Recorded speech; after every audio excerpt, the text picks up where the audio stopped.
Sebelumnya, Assalamualaikum warahmatullahi wabarakatuh. Kan nama saya Lutfian Rahmat. NIM 228113345, Prodi Administrasi Perkantoran, Fakultas Vokasi Universitas Negeri Yogyakarta.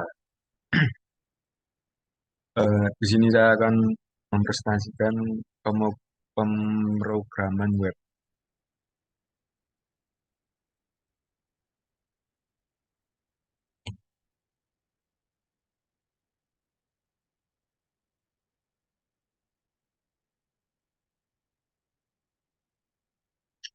Yang pertama, apa itu pemrograman web?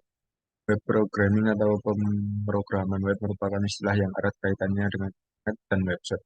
Memang benar karena pemrograman web merupakan suatu proses pembuatan website untuk keperluan internet. Orang banyak mengenal web dengan istilah WWW atau World Wide Web. World Wide Web adalah halaman-halaman website yang terkoneksi satu dengan lainnya atau disebut juga dengan hyperlink yang membentuk samudra informasi yang berjalan dengan protokol Hypertext Transfer Protocol atau HTTP. Bahasa pemrograman web. Dalam semua ilmu tentang pemrograman baik itu desktop, mobile, game maupun software atau aplikasi lainnya pasti selalu ada bahasa-bahasa pemrograman yang digunakan untuk membuat aplikasi tersebut yang berisi statement-statement perintah ataupun fungsi agar aplikasi yang dibuat sesuai dengan apa yang telah didesain oleh si programmer. Oleh karena itu, pemrograman web pun memiliki banyak bahasa yang digunakan. Di antaranya ada Hypertext Markup Language atau HTML. HTML sebenarnya bukan sebuah bahasa pemrograman, melainkan markup language atau bahasa penandaan yang terdiri dari kumpulan teks. Pada dasarnya, HTML hanya mendeskripsikan bahwa bagian tertentu dalam sebuah halaman web adalah isi yang harus ditampilkan oleh browser dengan cara tertentu. HTML merupakan standar internet yang didefinisikan dan dikendalikan oleh World Wide Web Consortium atau W3C. Selanjutnya ada Cascading Style Sheet atau CSS. CSS merupakan bahasa style sheet yang digunakan untuk mengatur tampilan suatu dokumen yang ditulis dengan HTML. CSS juga memiliki CSS framework dan digunakan untuk menambah desain-desain tertentu pada halaman web agar desain halaman menarik untuk dilihat.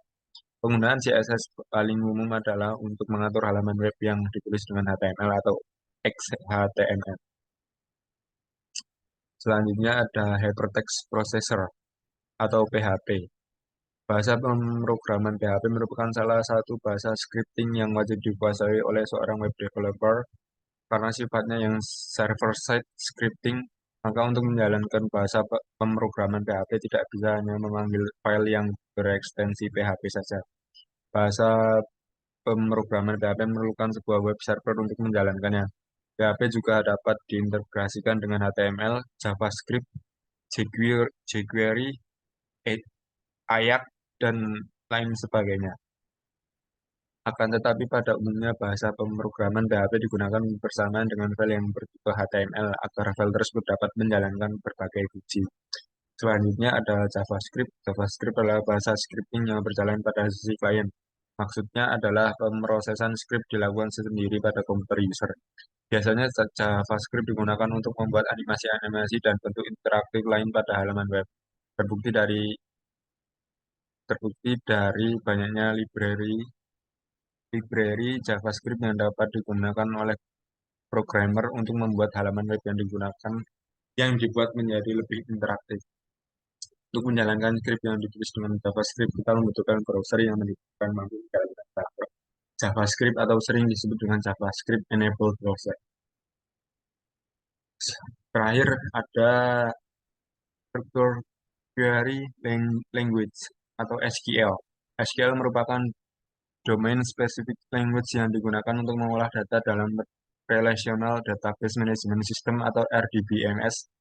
Aplikasi RDBMS yang banyak digunakan oleh para programmer aplikasi web untuk mengolah basis data mereka adalah MySQL. Biasanya digunakan fungsi-fungsi dalam bahasa pemrograman PHP untuk membaca, mengubah, ataupun menghapus data dalam SQL yang kemudian dapat ditampilkan pada halaman web.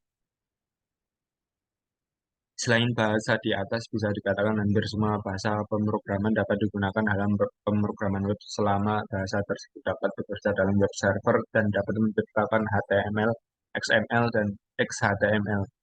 Beberapa bahasa pemrograman web yang populer di antaranya yaitu PHP, ASP.NET, Ruby on Rails, Perl, ASP Classic, Python, dan JSP.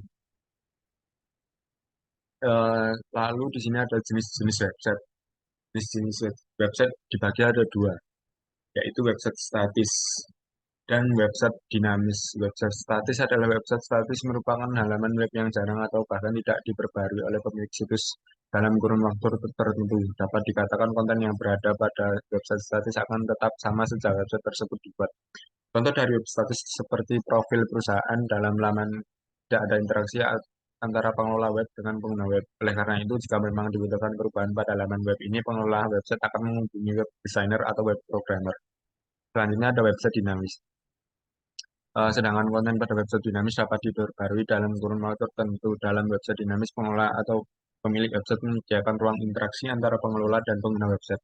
Bisa dalam bentuk kolom komentar, tombol reaksi, dan tombol share, sehingga laman pada website dapat diperbarui baik oleh pemilik website maupun oleh pengguna website.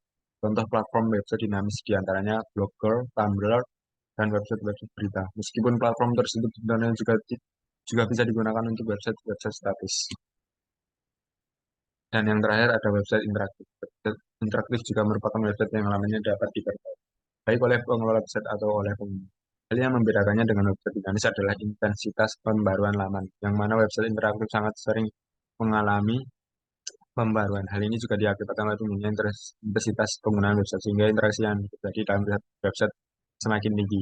Contoh website interaktif diantaranya Facebook, YouTube, Twitter, Shopee, dan masih banyak lagi.